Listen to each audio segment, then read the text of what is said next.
different brain regions become activated at different times. We're developing a method of neurobiofeedback in which people can see their own brain activity in real time in our scanner.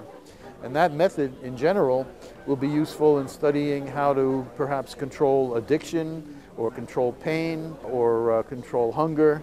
Today was Chancellor's Research Day. We have this once a year where we have a bunch of professors come together and share with what they're passionate about. Not just what they teach in classrooms, but what really makes them passionate about being an academician.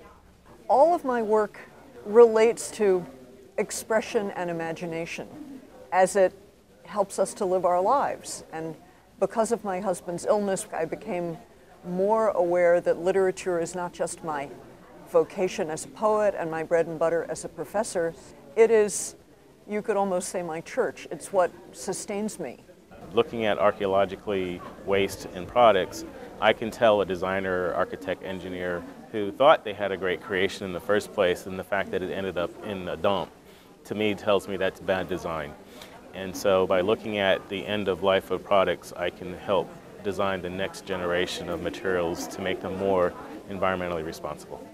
People who are incarcerated who take college classes have the lowest recidivism rates of any programs that we have been able to study in the correctional system.